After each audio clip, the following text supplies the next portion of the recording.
I'd now like to introduce today's session. UC Berkeley institutional data analysts have the enviable, in my opinion, and challenging job of collecting, analyzing, and presenting huge data sets in an easy to understand way that allows campus leaders to make data-driven decisions. Today, 4 institutional research analysts are here to talk about their work.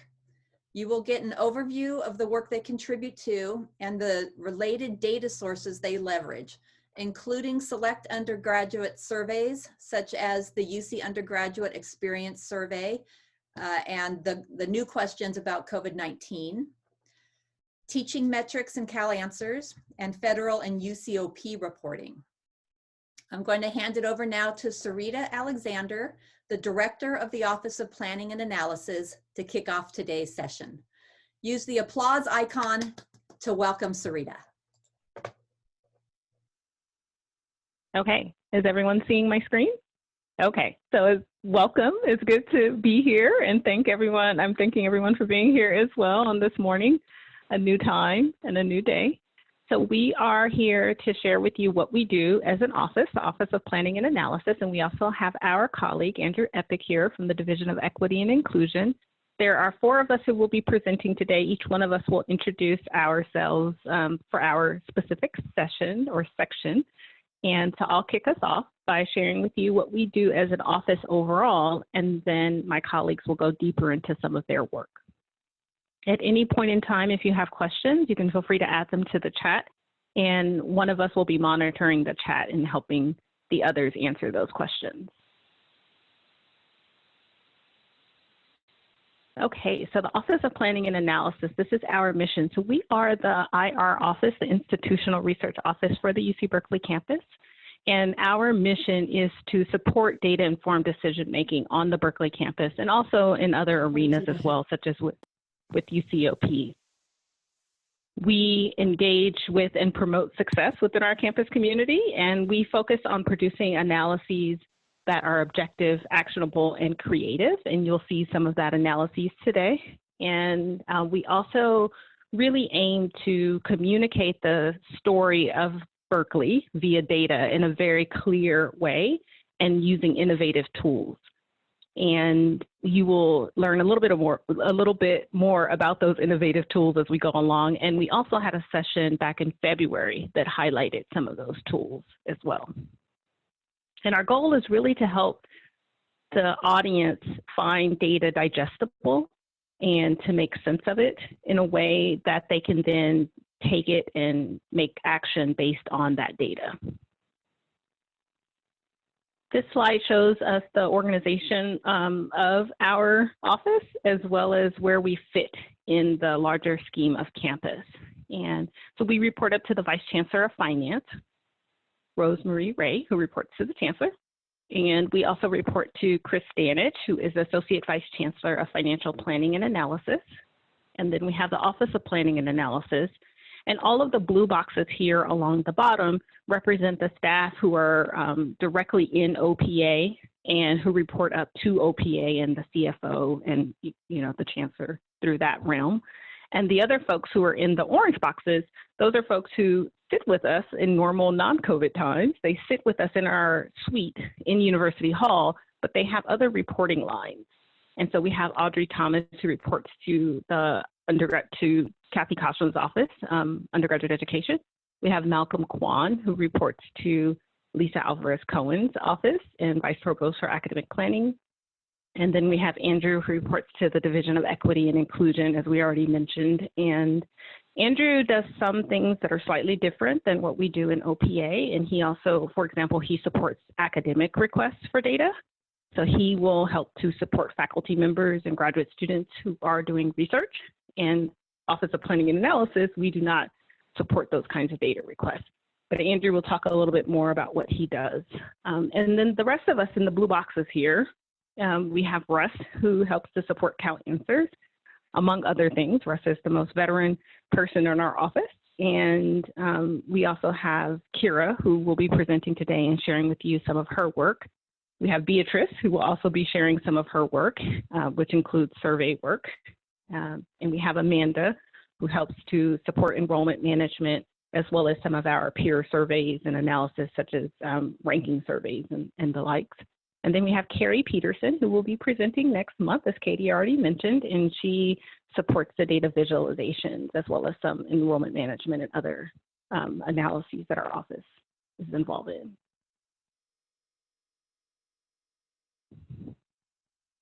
So we support planning and decision support in a variety of ways. And one of the ways that some of the items that I will talk about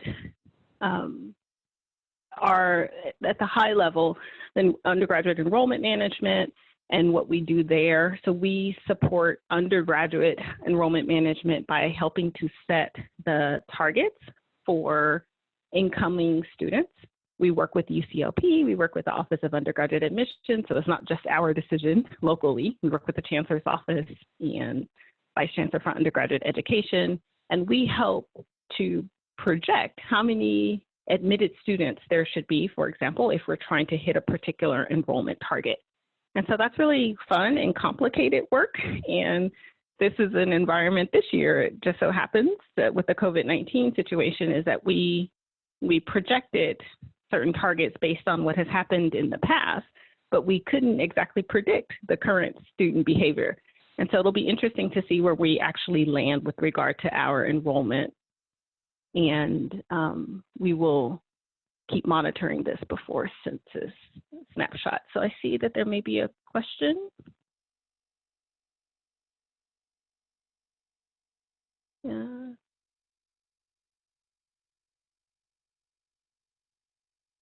So if there is a question, if the person can unmute and ask the question, then I can definitely answer it. Ross Nolan, I see you have your hand up. Do you have a question?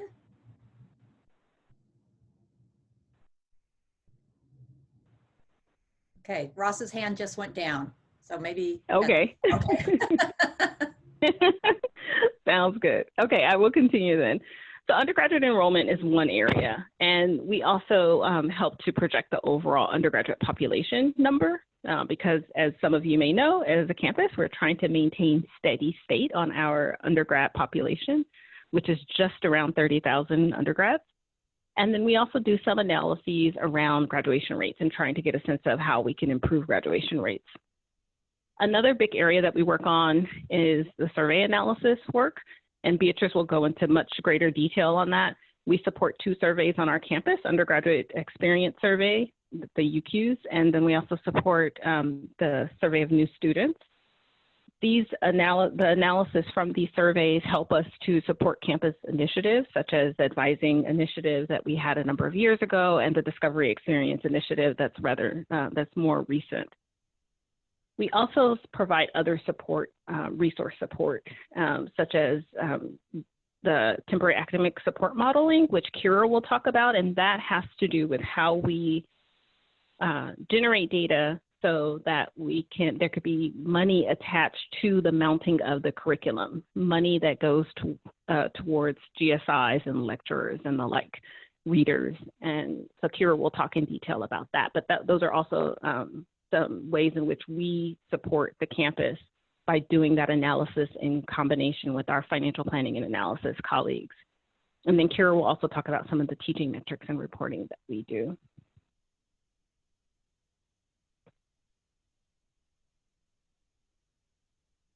So we have a few products and services, and we can't list them all, definitely. And here is a list of some of the services that we provide. So one of the areas that we provide support to, and I've already mentioned this a bit, is to CalAnswers.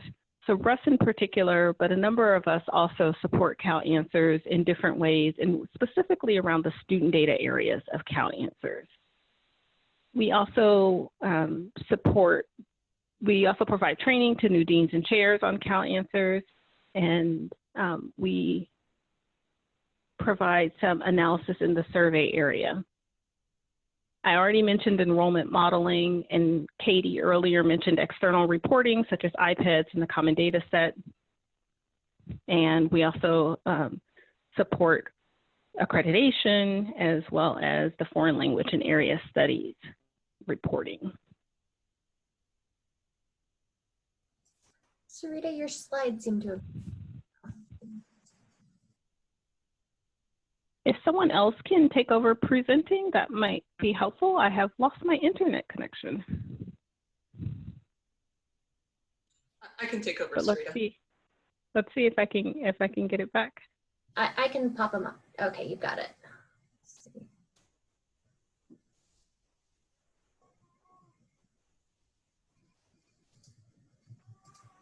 Thank you, and apologies for the technical difficulties. Okay.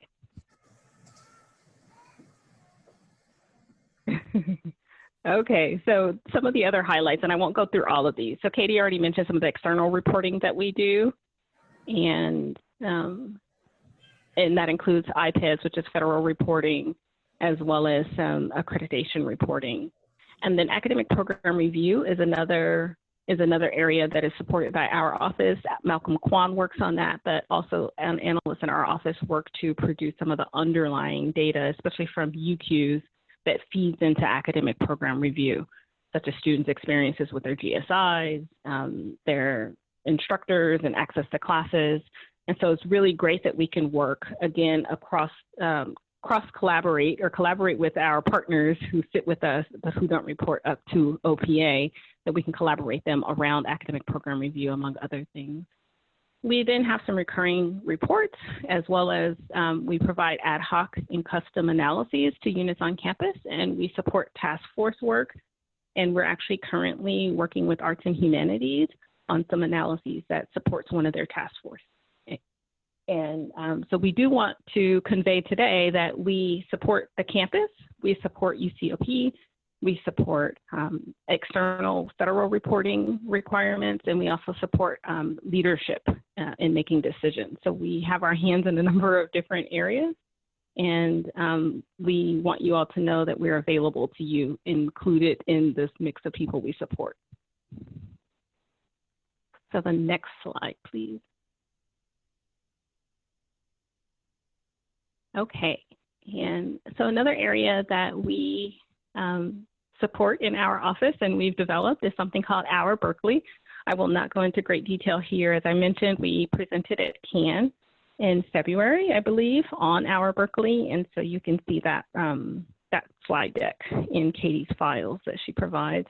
But Our Berkeley is a public-facing set of dashboards that anyone can access, anyone who has internet access and can access this website can access. And we have these broad categories that folks can select. And then when you select, let's say, admissions or enrollment, the little tiles, the dashboards will appear that are relevant for that topic. And you will see a visualization. Most of these are Tableau visualizations, and you will see Berkeley data visualized and with a narrative along the top that helps walk you through the story of that data. And this is a relatively new set of data and visualization that we have, and we encourage everyone on campus to make use of it. You can find this on the OPA website, opa.berkeley.edu. The next slide. And then finally, I leave you with a link to our Berkeley Data Digest, so that once you receive these slides, you can click on the link and go directly there if you like. And this is just one example of a dashboard that's actually in D3 that is available via Our Berkeley, so that you can get a sense of every 100 students, what percentage are transfer students, what percentage are African Americans, and so forth. And so with that, I will turn it over to Kira Blaisdell-Sloan, and she will introduce herself as well as take over the presentation. Thank you, Sereeta. As Sereeta mentioned, I'm just going to get my slides up. I'm another analyst in OPA. Let's see if this just goes real quick. Can you guys see my screen okay? Yes, okay, it looks like you can. And I work on issues particularly related to curriculum and curriculum and budget. I also support a lot of the reporting on campus. So I thought I'd walk you through sort of what I do and the kind of metrics we look at. in trying to help support decision-making on campus. First, I thought I'd start by defining what teaching metrics are, because I didn't know how much all of you might know about this or how familiar you might be in thinking about this. When I say teaching metrics, I mean things like course counts, student counts, faculty counts, and sort of what I call here compound counts, sort of mixes of those. So things like what percentage of each kind of faculty taught what kind of students, who's teaching what, who's teaching who, and how much teaching is going on. The data we have, I think it's really important to stress, comes from the department. This isn't data we create. This is data that exists in the wild as part of the natural business processes of campus. So when courses are created in SIS and students enroll, we capture that data. But we do not create the data ourselves. It's sort of created by all of you all who are in the departments. Some of it comes from SIS and is direct teaching data. Some of it comes from other systems like the HR system or the payroll system that I work with particularly. We also have, as Sereeta mentioned, survey data, but I'm really going to emphasize on these teaching metrics that come from the systems that we use themselves. Berkeley measures teaching two ways, and I think this is a really important thing, so I'm going to spend a little bit of time on it. We capture it by what's called listing department and by credited department. And this is because there's different kinds of uses we have for the data, and there's different ways we can think about who the data belongs to. By listing department is more or less how it appears if you were to open the class schedule. I call this a student's perspective. If a student wants to know how many chemistry courses there are, they look at everything that starts with the word chemistry in the schedule, and those are the courses they think of as having as their options for chemistry. But the fact is that chemistry professors might actually teach things in natural resources or other departments throughout campus. And so we also like to capture the actual work of the faculty, irrespective of where it happens to occur. And we call this by credited department. So we both have the ability to look at what is being offered and available to fulfill student requirements and sort of the overall workload of the department. This is especially useful, the credited department is especially useful for things like financial planning or workforce planning, because it may be that a certain kind of chemistry course is, for example, always taught by a mathematician. So that in that case, the math department may need a faculty member to sort of support that. And that's sort of what the difference is trying to get at. Teaching by credited department can get complicated because sometimes people have multiple appointments and sometimes classes are co-taught. On the OPA website, you'll see here sort of down at the bottom, I have left a little link. We have a whole set of rules that were approved quite a while back by a former provost that tell us how we give credit to departments. The essential idea is that it's based on payroll, and when somebody has more than one payroll, it matches the listing department. So if you're paid by math and chemistry and you're teaching a chemistry class, chemistry gets the credit for your course. But again, there's lots of weird cases in there, and so we have a very complicated set of rules that you could look at your leisure. And this diagram sort of highlights some of what they look like. We use the teaching data for all sorts of different processes. Campus resource allocation is one of the things that happens. So the budget committee looks at this for approval of new faculty FTE lines, that is who gets funded for new instructors, permanent instructors. We use it for calculating the task budget for GSIs, readers, and visiting faculty. We use it for divisional and departmental budget decisions. We also use it for broader reporting, much of which gets us funding as well. We report to UCOP and the legislature for things like capital projects funding requests. We report it to UCOP for faculty workload discussions. We've had the data requested for system-wide union disputes and means of either resolving it or showing that we've resolved issues. And we use it for federal reporting. I'm going to go into some detail on 4 of these specifically. The approval of new faculty FTE lines, TAS budgets, a little bit of reporting, and particularly to UCOP and the legislature. So you can get a feel of what this data looks like and how we use it in terms of how it's used for decision support.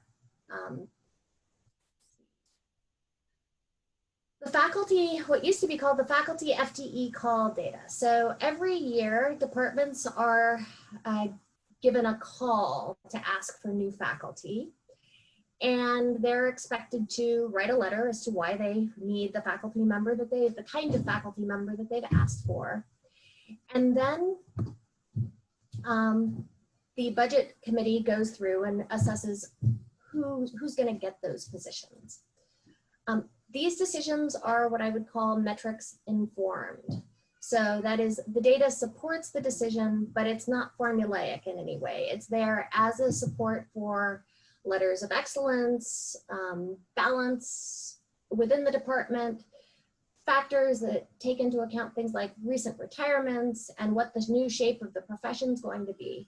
But it also helps answer some basic questions about the state of that given department. So specific questions that we consistently help answer with this data is, how many majors and degrees is a department supporting? How many faculty do they have to do that? How do faculty leaves impact this? How much is being done by other instructors who aren't the regular ladder faculty? How many classes are a given department's faculty teaching in a year? And has this changed over time? And how does a given department's data compare to UC Berkeley's and the division's average? So again, this isn't going to give the answer. The budget committee really does look at the entire package as they're presented, but it helps them think through, if there's 2 cases that are kind of the same, which department looks like it's struggling with dealing with its teaching load? To answer these questions, we report on raw data and what I would call comparative ratios. So for each department on campus, we provide the number of what are called incumbent faculty FTE.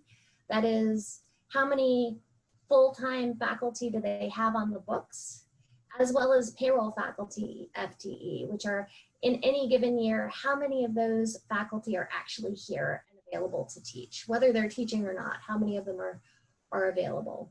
We also look at the percentage of faculty on leave.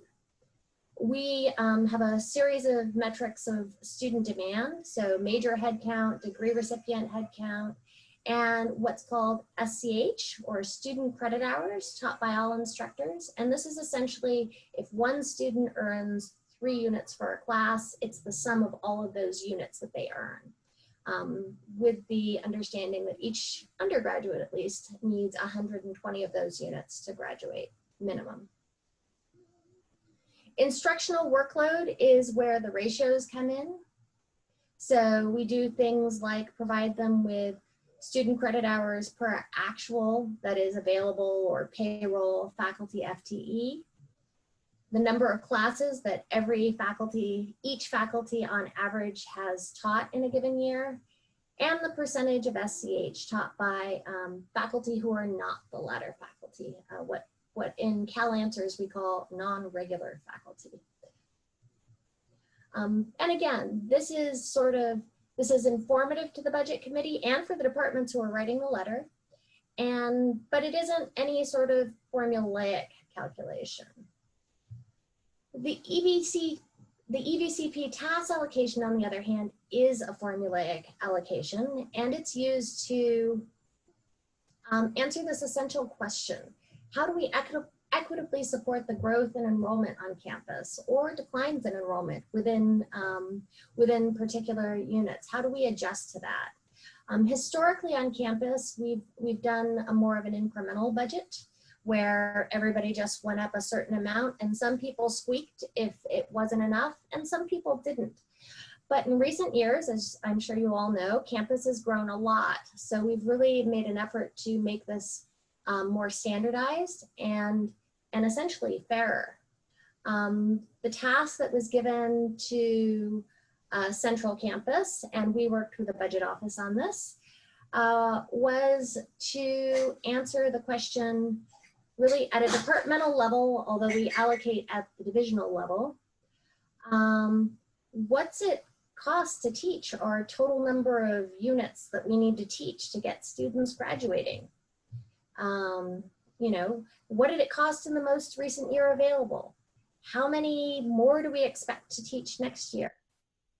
And how much would we expect that growth to cost?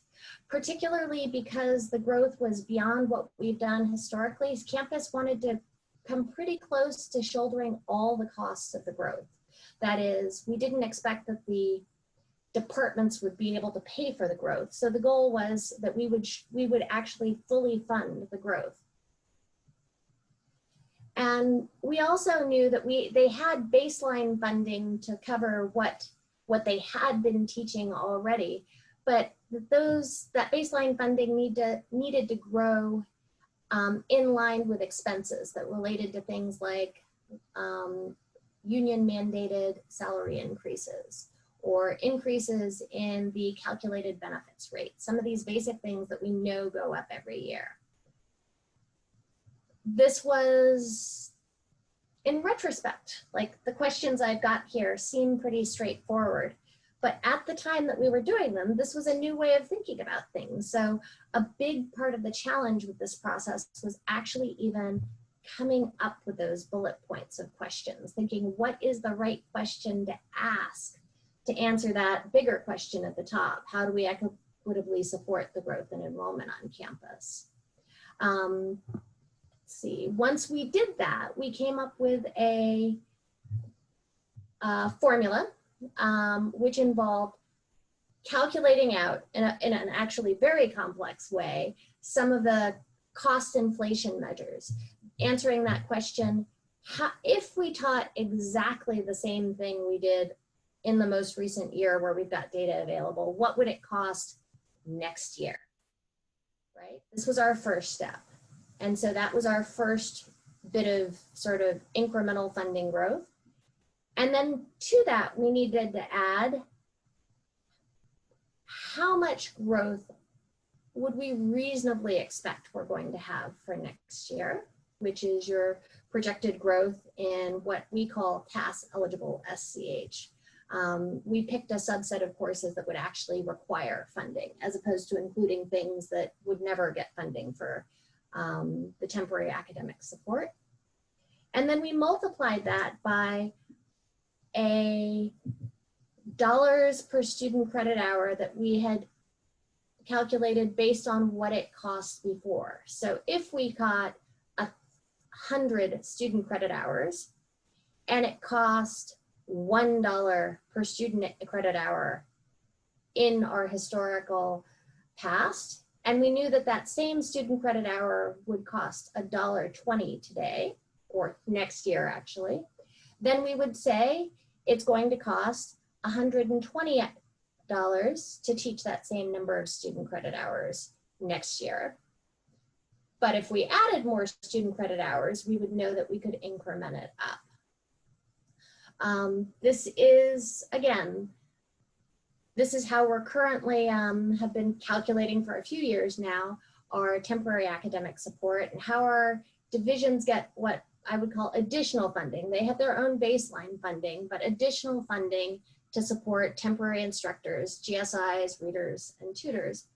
And it has grown substantially. The amount we've been allocating has grown substantially as campus has grown and as expenses have gone up, as it should, so that we can support our departments and divisions in continuing to teach more students. UCOP reporting happens in all sorts of different processes. But the key thing that I would like to emphasize about it is that by providing data to UCOP, we allow UCOP to conduct and report different kinds of cross-campus analyses.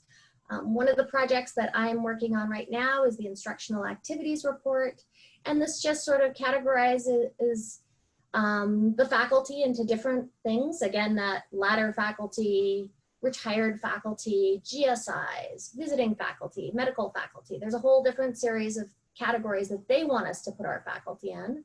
In this case, it's based on title codes.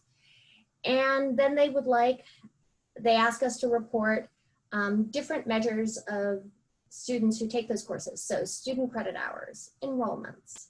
And then they ask us to report other system data. Again, this is data that was put into the system when the courses were created in the course system as to what kind of course these are. Are they lab courses? Are they courses with sections, without sections? And again, this is a standard report we do every year, and it gives UCOP the data in a standardized format across all the campuses to answer broader system-wide questions. Finally, the last example I was going to cover has to do with federal reporting. This is also resource support because this is required for a series of different grants. The biggest one that I assist with is the foreign language and area studies reporting. This is because we have one of the larger area studies programs in the country, actually.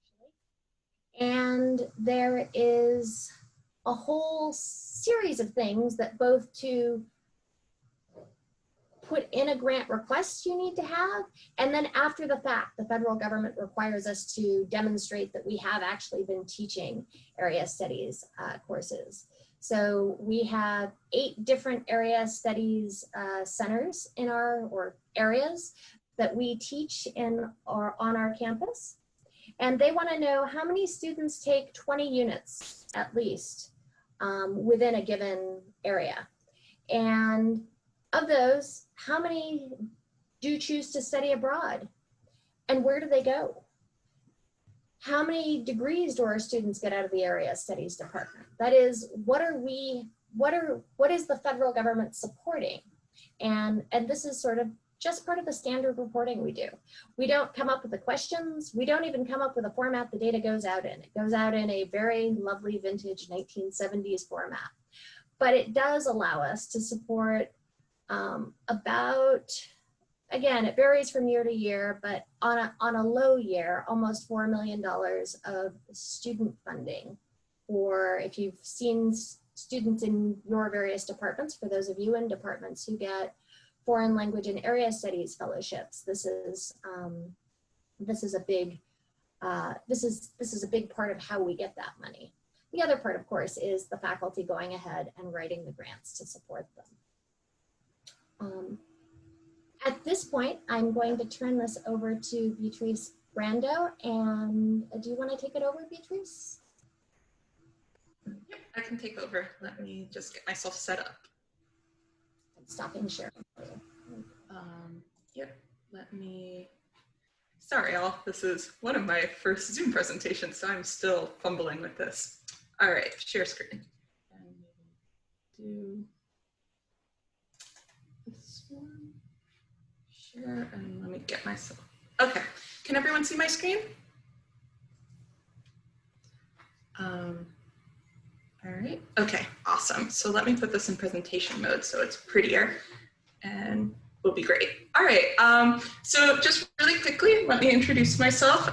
My name is Beatriz Brando. I am an institutional research analyst, and I do a lot of different types of work in OPA, but a large part of my work is actually with our surveys. So both managing our 2 signature surveys and also doing like survey analysis and data polls for other surveys. So I kind of wanted to talk to you a little bit about some of this work and some of the resources that we have available. I did want to give you all fair warning that there is a little bit of window washing happening in my building. So there may be a little bit of mechanical noise in the background, and there is a chance that we might have an extra participant in the background in the future. So let's get started. So a little bit about our signature student surveys. So OPA manages 2 surveys, campus-wide surveys, whose data is used to support academic program review and select campus initiatives. So those are UCUES, which is our UC Undergraduate Experience Survey, and SUNS, which is our survey of new students. The other thing that we do is that OPA periodically provides consultation, random or stratified sample, and select reporting in support of other campus surveys. So we've done this, for example, for the Career Destination Survey, the Campus Climate Survey, the Cost of Attendance Survey, and the National College Health Assessment. It's worth noting that there is no central body on campus that manages surveys. So students will receive like surveys from various different academic units throughout the year. And the only 2 that we're really in charge of are SUNS and UCUES. So let's talk a little bit about SUNS. So SUNS is administered yearly at the start of every fall semester. It remains open during the first 6 to 8 weeks of the student's first semester, and all new students, both freshmen and transfer students, are invited to complete the survey. It takes about 20 minutes to complete, and our recent response rate for it was about 62% of students. So our new students are very generous survey takers, which is always really exciting because we really want to make sure that we have a good representation of that population. And it's designed to kind of capture students' academic, co-curricular, and social experiences during their transition to UC Berkeley. So UCUES is a little bit different. So UCUES isn't just a UC Berkeley survey, it's a University of California system-wide survey. It was historically administered every year at Berkeley, but since 2012, it's been administered every other year. And all undergraduates are invited to complete the survey. It takes about 30 minutes to complete. Sometimes it's a little higher, sometimes it's a little lower. This year was a little bit higher. And our most recent response rate, so for 2020, was 39% of students completed the survey. Which for a campus-wide survey like that is actually pretty good. We were really, and considering the COVID-19 climate, we were very impressed that students were so generous with us. It's administered from April until July of the spring semester, and UCUES responses are then matched with institutional data to provide a detailed portrait of the student's background, their academic and co-curricular activities, their goals and aspirations, and their experiences with academic and administrative units. And then self-assessments and gains in academic and social skills. So another exciting part about UCUES is the wildcard module. So the majority of UCUES consists of shared standardized items that are negotiated system-wide. However, each campus has the option to develop a wildcard module that focuses on topics specific to the campus. And we've used this many years, and we've used this to explore like specific campus initiatives and concerns, such as co-curricular advising. We've done, the last couple of years, we've looked at discovery learning experiences in response to the discovery learning initiative. We've looked at the affordability and accessibility of course reading, and many other topics, but it's like a really exciting piece because you have UCUES, which is developed system-wide, and a lot of it actually is developed even more broadly with like the CERU consortium, which is like universities across the country and even internationally, and they develop a core set of questions, and then we develop some additional UCUES questions, and then UC Berkeley can ask these like very specific UC Berkeley questions to the entire campus. So UCUES is really important in decision-making. SUNS also, but UCUES, since it covers the entire population, ends up being a particularly important survey for this kind of information.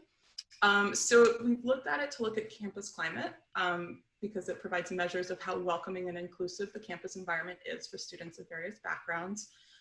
We've looked at it in terms of, for looking at affordability because it captures perceptions, students' perceptions regarding how manageable the cost of attendance is. And we've been looking at measures of housing and food security, in particular homelessness and hunger. And then it also looks at co-curricular and research experiences. How many hours are students spending on these different activities? You know, how much time are they spending on work or research with faculty? And then it also looks at advising. So how satisfied are students with their advisings, and what are like the impacts of advising in their lives? So that's a little bit about the surveys. I did want to see if anybody has any questions about our surveys before I talk about some of the resources we have available about the surveys. If you have any questions, either throw them into the chat or feel free to unmute yourself and ask me directly. All right, let's dive into our OPA survey resources. So we don't only collect the survey data, we also look at ways that we can share this data with the campus community more broadly. And we have a lot of nice resources available on our website that anybody can access and explore. So the first is our SUNS results and summary. So for each year, we provide effectively a summary of the responses that students have for SUNS. We break it down into 3 areas. So there's a section for freshmen, there's a section for transfer students, and there's a section for students in the fall program for freshmen. And it sort of provides tables with like the counts and percentages for each of the questions. So as we can see here, in 2019, students, when asked about their transition to UC Berkeley, most of them felt like they were off to a pretty good start. You know, it seems like over 50% were saying that they were between good and a great start, and a much smaller percent, you know, less than 20%, 15% were at not a good start or just an okay. Oh, I see that we have a question from Michelle Rapkin asking, how far in advance do you need to request wildcard questions? So we start preparing our wildcard module about the semester before it goes out. So UCUES is a spring survey, and we try to finalize all of our wildcard questions by December before it goes out. So for this case year, we finalized all of our questions by December 2019 in order to be prepared for the April start of UCUES. Ideally though, we start this work actually at the beginning of the fall semester. So if you're interested in adding items to UCUES, you would probably need to reach out to us in the fall. We do have to balance many initiatives on campus, so we add what we can while still trying to make sure that the survey doesn't get too unbearable for students. So there's a little bit of weighing pros and cons that we have to go into that, but we are always welcome to talk to people about potential additions to the UCUES wildcard.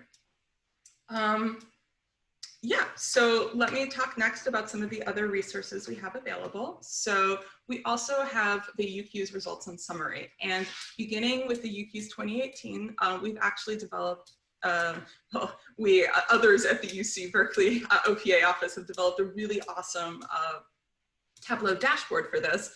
And what's really exciting about it is it allows you to not only look at each question, but to filter on student characteristics. So for example, if we were interested in how much time students spent in a given academic year, so on paid employment, on and off campus, we can look at it for the entire student population, but we can also look at it, for example, by gender, looking at what do female students say, what do male students say, and what do students who decline to state say. And we have it for a variety of characteristics, such as when they, their entry status, whether or not they're a Pell recipient, which allows us to kind of, it's a stand-in for whether or not students are low income, and a variety of other student characteristics. So the other thing we have is we have some dashboards that incorporate survey data, which are really exciting. So one of them is the student experience dashboard. And this one provides data from from various years of the UCUES data. So it allows you to look at it longitudinally, and it provides it in a graphic form. So in this case, we're looking at the students' responses to the question, how strongly they agree with, I feel valued as an individual on this campus. And if we look at all freshman entrants, we can see that we've had a little bit of a slight decrease here, which isn't ideal, but it does happen. And then we can also see, though, are there any differences between California residents and non-residents? And it's kind of hard to say based on this, but it looks like overall that non-residents feel maybe a little bit more valued than California residents. And you're allowed to, you can break it down by various other categories. You can break it down by ethnicity, you can break it down by gender, and you can look at a variety of questions here, such as Do they feel that UC Berkeley is a welcoming campus? Do they have inconsistent access to housing? And it allows, you know, the campus community to get a better sense of what are students feeling and what are students feeling about the campus over time. Finally, a couple other areas we have is we've developed a variety of presentations and reports. And so I'm going to talk about two of them. So the first is the Fall Undergraduate Snapshot. So this is a report that we produce each year, and it combines data from Cal Answers with data from our survey of new students to provide a picture of that fall class, and in particular, characteristics of the fall incoming class. As we can see here, one of the things we talk about is the self-reported social class of students by entry status. And we can see that there's a similar proportion of new freshmen and transfer respondents that reported that they would best describe their social class as being middle class. However, a greater proportion of new transfer students as compared to new freshman respondents would describe their social class when growing up as being either working class or low income or poor, comparing here 48% versus 28%. So that tells us that our transfer students and our freshman students are slightly different socioeconomic statuses. You have a quick question. Yeah. Avi saying, do non-resident undergrads tend to live in the dorms more than in-staters? I don't know, actually. That's a really good question.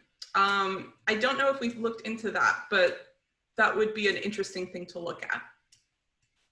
That's a really good point, and that would be worth looking at. We do have that data. I don't know if anyone's actually done the analysis to see if out-of-state students versus in-state students have like a higher or lower percentage of living in the dorms.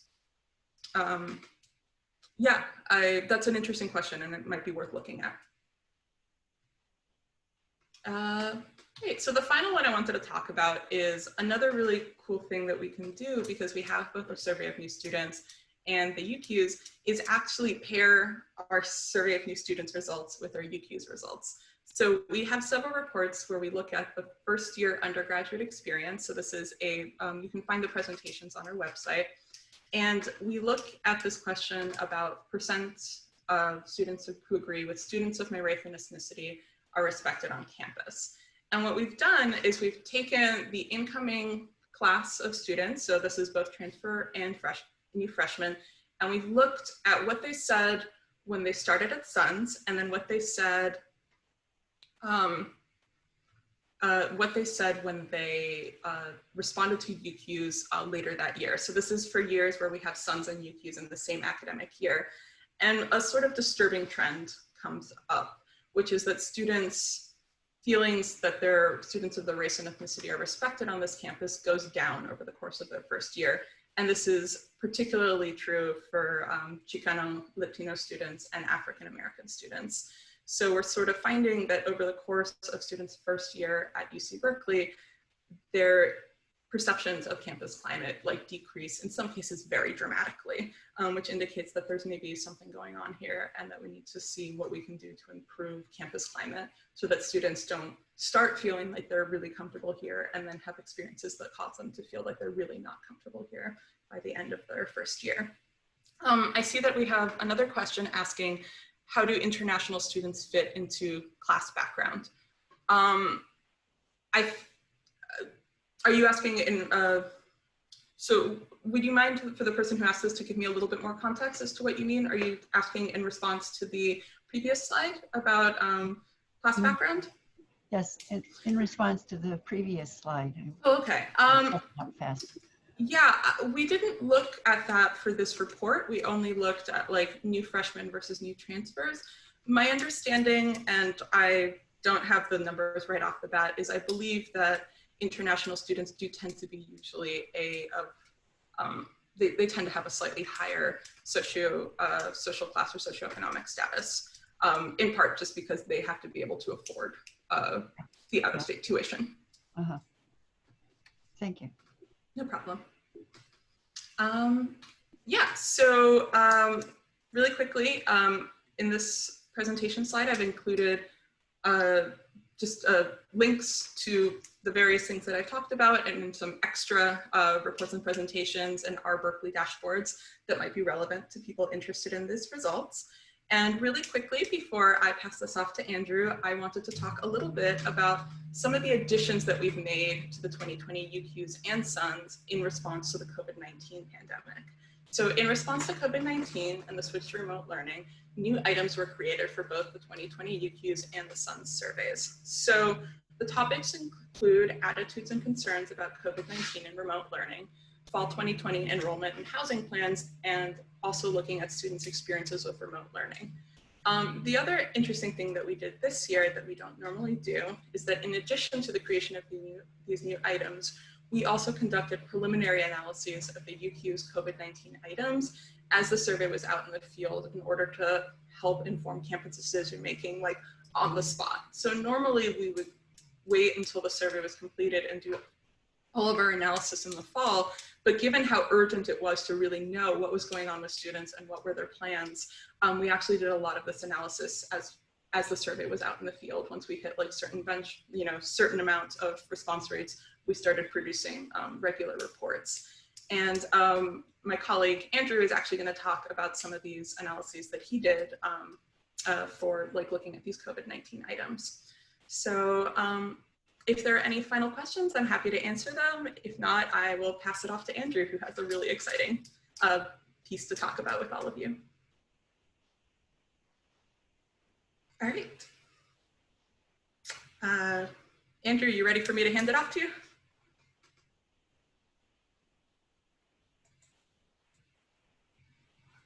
I'm ready. I'm just gonna bring up my screen. Okay. All right. Just as a heads up, my cat has joined me, so you may hear some meowing in the background. All right. Do let me know if there are any technical issues. I should be presenting right now. So I'm going to be, as Beatriz said, I'll be talking about a preliminary analysis of UCUES COVID-19 questions from back in the spring. Early on, there was a lot of real urgency to sort of see what was happening with these questions. And so in April, just shortly after the shelter in place had started, we had a decent number of responses. And so OPA and myself were working on looking at these questions. And one of the questions was around, fall enrollment and starting that planning process. As Sereeta mentioned, planning for fall enrollment is a critical aspect of what OPA does and for our campus operations. In addition to that, I wanted to look at some of the more experiential aspects of what was happening with the shelter in place and remote learning. So there were sort of two research questions. So, what were the issues facing undergraduate students and their experiences with remote learning overall, as well as how did these experiences vary across affinity groups? And in particular, are there specific groups whose needs we as a campus should be addressing?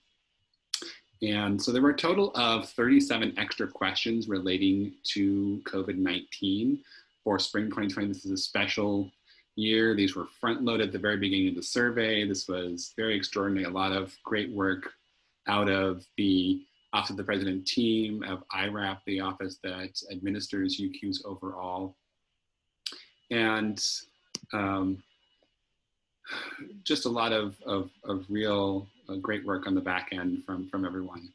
And so the current analysis here, I'm looking at concerns from students about remote learning and personal issues about COVID-19. This is not everything. This is far from exhaustive, partially because there are just so many questions, and also because I don't want to take 2 hours to go through all the results with you, even though you might be interested.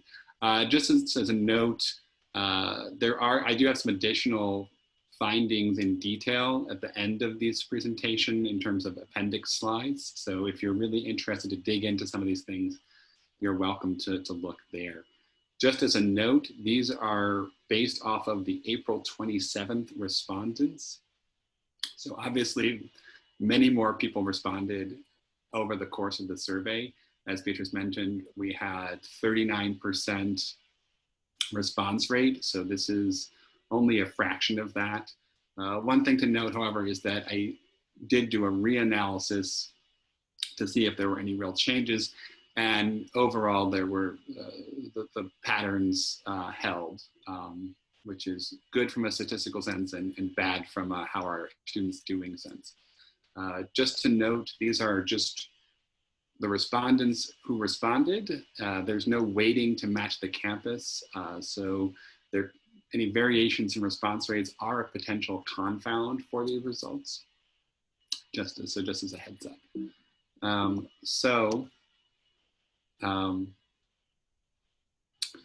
One thing just overall, these findings around looking at minoritized groups. And so we found that overall, students report moderate to high levels of concern about remote learning and their personal experiences, but these concerns tend to be elevated for marginalized and minoritized groups on all the questions. So what do I mean when I'm talking about marginalized and minoritized groups?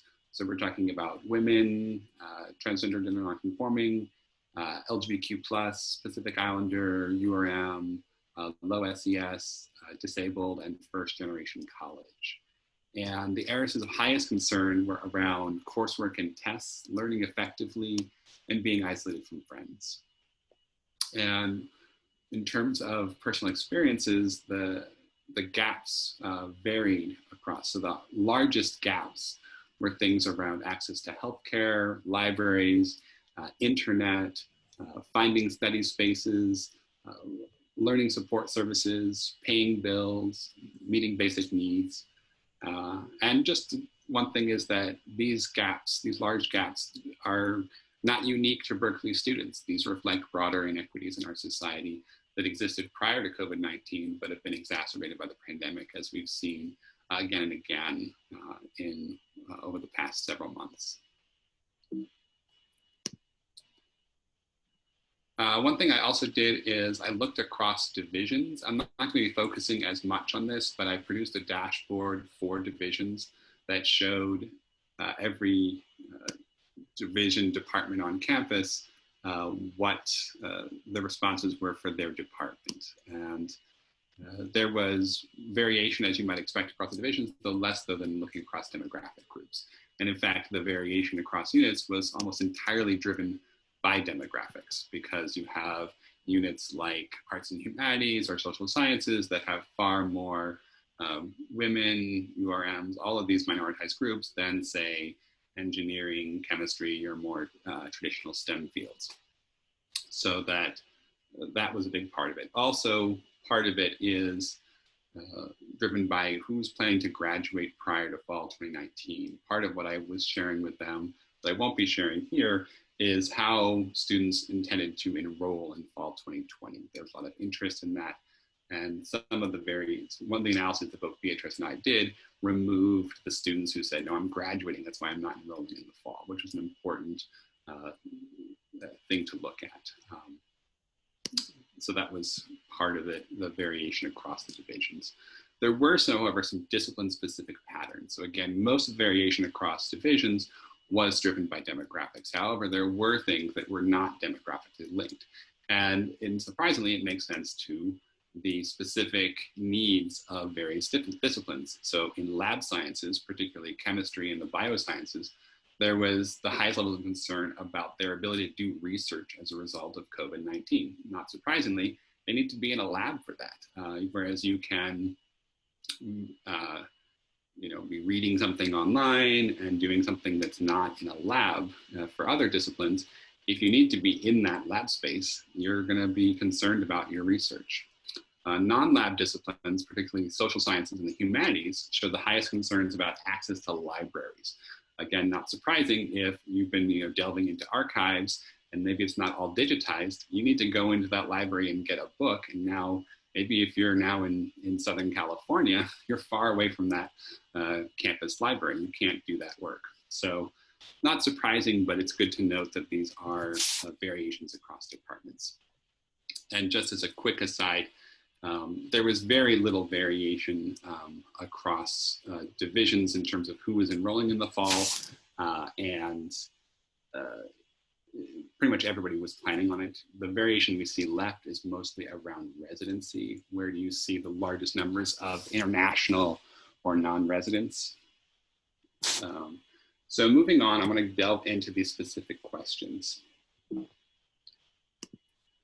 So learning concerns. So here are the questions that I'm going to be looking at, which is, how concerned are you about the possible effects of COVID-19 on your learning?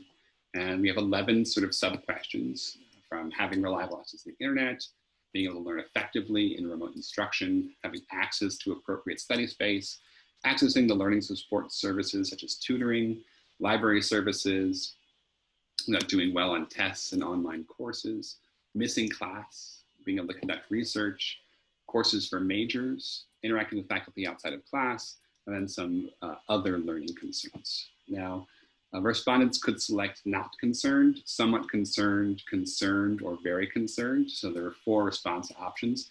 I dichotomized the results into 0 for not concerned or somewhat concerned, and 1 for concerned or very concerned. And what I'm going to be doing is showing the percentages of higher concern. So what percentage of respondents were concerned or very concerned with these questions? So here are these questions. And what I've done here is I've broken out these 11 questions for overall respondents, and then I've split students. I've sort of tried to summarize across all these different dimensions. Again, in the appendix, you can see all the different demographic breakouts. But what I did is I took these marginalizations that I mentioned at the beginning and sort of said, let's look at gender, sexuality, race, class, disability, and combine them all together and say, how many of these does this particular respondent have? They can have none of them, or they could have 1, 2, 3, 4, 5, or 6 of them, because there's 6 different categories. And so what I did is I have everybody overall in this all column, and then I have people who were none of these 6, and then students who are 4 or more. So we're comparing some of the most marginalized students to some of the least marginalized. One caveat to note, this is a limited view in that some of these might be a little more salient than others, and there might be other dimensions that are not included here. These are based off of the demographics from UCUES itself. So there are things that are not captured here. We have class growing up, but that's not actual financial resources. So that's not captured here explicit. We also have things around sort of immigration status. There are lots of other ways that students could be facing marginalization or minoritization, things around being system impacted, et cetera, that aren't here. So I just want to put that caveat that this is not exhaustive or the end all be all. But we do see some very interesting things looking at this. So I've sorted these by the overall concern. So we see that overall students were not that concerned with reliable access to the internet, only 27% of the students. However, 83% of the students were concerned with doing well on tests and assignments and learning effectively in the remote instruction environment. So very wide variation across these questions. One thing we also note is that when we compare the students with none of these dimensions of marginalization to students with 4 or more, we see very large gaps appearing. Again, this gap over in the leftmost column shows how much more concerned the 4 or more group is from the the 0 group. And we see that while only 1 in 4 of students were concerned about getting reliable access to the internet, we see that's actually almost half of the students with 4 or more. This is not surprising. The digital divide is well documented. though we see it appearing among these respondents.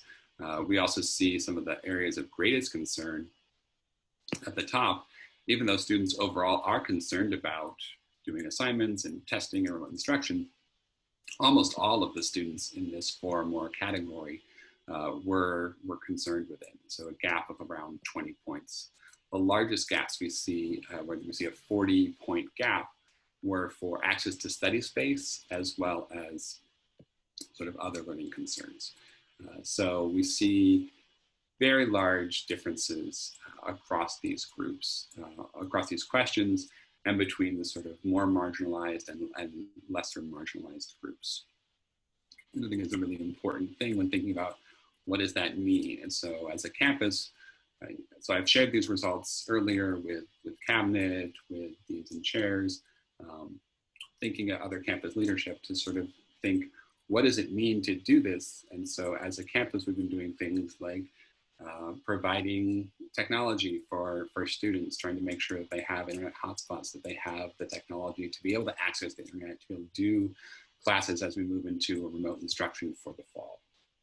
So these are really important data points to have to really just show the need for very large communities of our students. Moving on beyond the remote instruction questions, we have sort of personal concerns. What's happening in their lives that they are concerned about, especially with respect to COVID-19.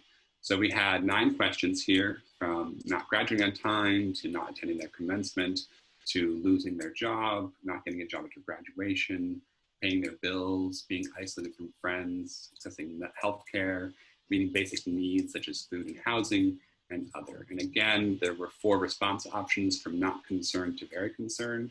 Responses have been dichotomized from 0 to 1, with not concerned, somewhat concerned as 0, concerned and very concerned as 1. And again, we're showing percentages of higher concern. So what does this look like?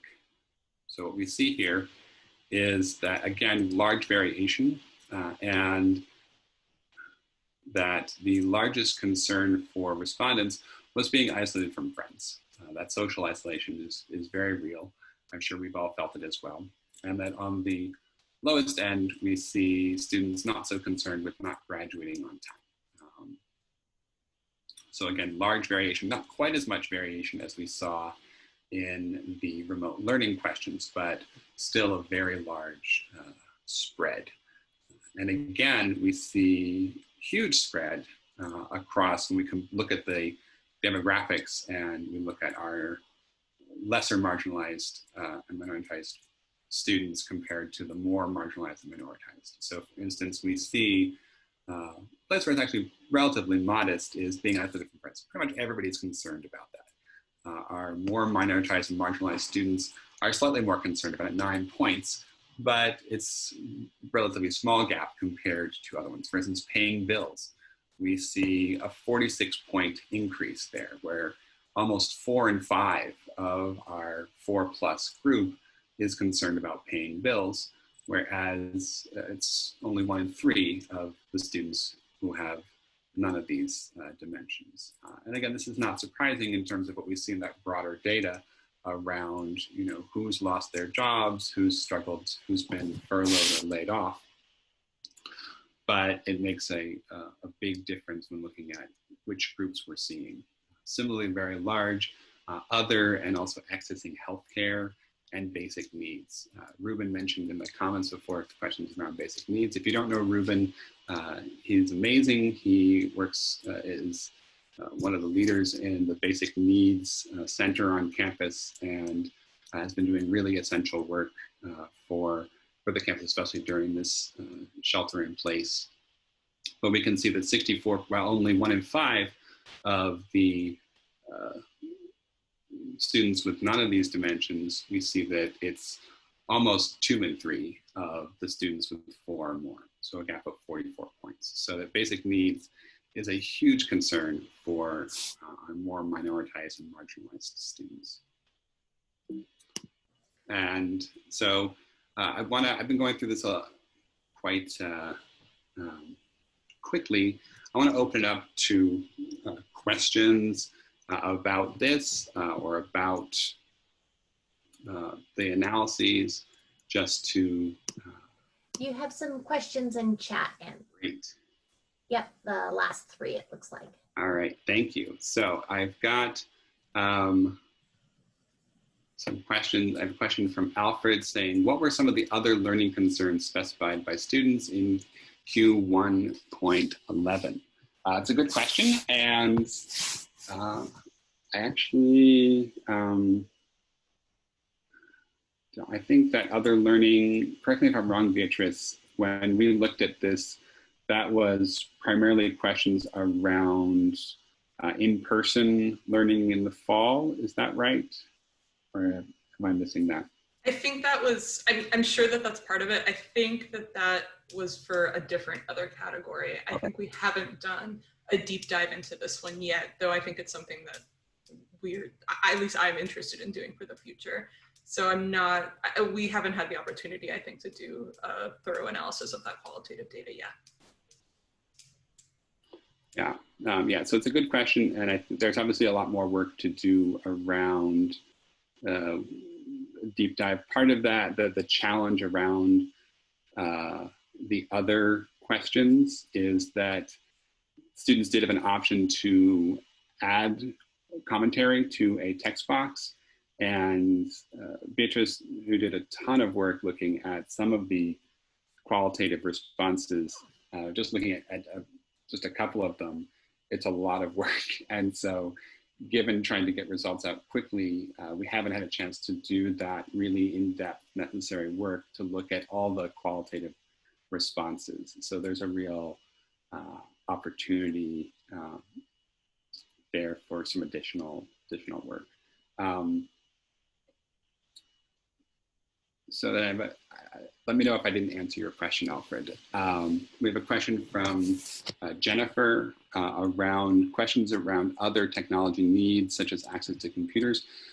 This was the only question around technology. So we do know, you're absolutely right that access to computers is another component of the digital divide that is known. So it's not just access to the internet, but access to computers, who has a computer in their home. So that was not a question on UCUES, but it is an important thing to consider. I think they're very linked. They're not identical, but I think where we see access to the internet as an expressed need, I think you can safely assume that, while maybe not the exact same number, that where you see groups with higher needs for access to computers or access to the internet, you'll see access to computers as well. Again, please let me know if I didn't quite answer that question. We have a question, it looks like it's asking about the response rate of 39%. And so is there, it's less than half, and are there ways to increase it? Yeah, so 39%, while being an exceptionally high response rate for UCUES, is fewer than half. There are always questions. I mentioned at the beginning of my section that there are questions that I was not doing weighting to match the campus percentage. But there are ways that we know that, by and large, the response rate is pretty even, pretty closely matches the campus. There are places where it doesn't. One persistent problem we have is that women respond more to surveys generally, not just on campus, not just UCUES, than men. So we have, women are overrepresented in the sample. We also know that some departments, we've historically struggled to get responses from many STEM departments, and also Haas School of Business tend to have lower response rates. So that's a challenge. In terms of the accuracy, I think that we see pretty good reliability and both internal and external validity with UQs for a lot of the questions that we're using. So I'm not particularly concerned about students misrepresenting things. I think there's always an opportunity for increasing the response rate. One of the challenges when disaggregating in a lot of the work that I do around very small groups, for instance, looking at Pacific Islanders, Native Americans, and then looking at intersections within that. If I wanted to say, what's happening with first generation college Native American women, I can't answer that question from UQs without redacting all the respondents because there are very few respondents. So we do want to actually oversample certain groups, and some of the work that the UQs team and I have done is to try to make sure that we're contacting, for instance, programs within equity and inclusion to say, hey, can you help us reach out to students so that we get higher response rates. So for instance, we actually had a higher response rate among Pacific Islanders thanks to the efforts from the Pacific Islander program. And that's been really vital because it's such a small group on campus, we need to oversample that group. So I'm not sure if that answered the question, but it's a really important one. Any other questions? I don't see any other questions, but I'm open to more. We're in the last few minutes. I want to just mention here that please feel free to contact us and email certainly me with any questions around my area. The OPA and adjacent folks tend to be pretty friendly and like hearing from people, so please feel free to reach out with any questions. As I mentioned before, I do have some appendices around some of the technical details that were part of my thing, and if you wanted to see what the things are for specific groups, you can see them in more detail in the appendix to these slides. We have a few minutes left for questions, so please feel free to either ask in voice or in the chat. Andrew, can I ask a quick question? Appreciate all this and shout out to everyone. I'm curious about how is this data going to be shared with our chancellor's cabinet? And what are the opportunities for them to inform their strategy decisions that they're making about how we're shaping this upcoming fall? And in this COVID world, we can't, think beyond a semester, if you will, because the world is being made anew on a daily and weekly basis. But this is really powerful. And just being in some of the conversations, I think there's a lot that could be shaped in much significantly better ways with this data. Have you all had an opportunity to already present this to them, train them on them, and any temperature check on how they responded to this? To answer your question, we presented this data on the COVID-19 questions from UQs to the cabinet probably in May. Someone else from OPA can correct me on that, but I think it was in May.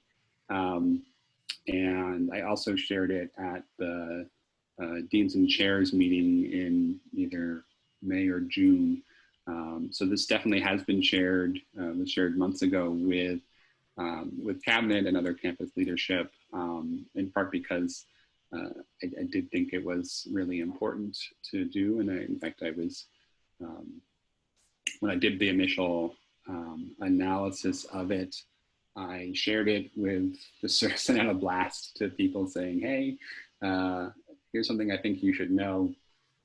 And as a result, I was invited to present at cabinet and also at Deans and Chairs. So they were definitely responsive to that, and I didn't have to push to sort of wheedle my way into that conversation. But I think it's always worth just reiterating in all that we do. And again, this is data from the sort of early experiences around the shelter in place and remote learning, things have really only gotten worse since then, especially in terms of California, in terms of our numbers, in terms of the impact on the economy. You know, we're just facing massive evictions and questions as any of the subsidies and protections start to expire. So it's as grim as things were back in April when these results were first collected. And again, they mirrored what was happening in June, that they're only even more salient right now. I think an exciting, oh, keep going. I'll go for it, Beatriz. I was going to say, I think an exciting opportunity that we have coming forward is the fact that like we've adjusted our survey of new students to capture some of these issues, like, you know, students' experiences with COVID-19, you know, looking at housing insecurity. And I think, you know, it doesn't capture the entire student population, but I think it's really important and will be really powerful that we're capturing about like, what are the issues that students are going to be having with their transition to UC Berkeley in this time of COVID-19 pandemic. And I'm excited. I mean, I'm terrified, but I'm also excited that we're going to be able to capture some of this information and hopefully be able to share out about student voices and experiences in this time.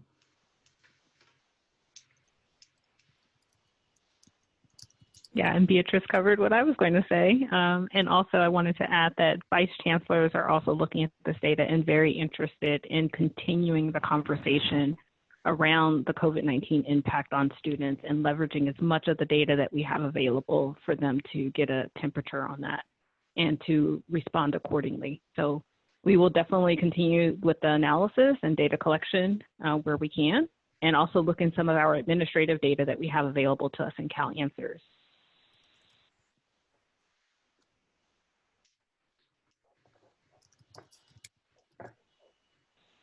Any other general questions to any one of us who presented today?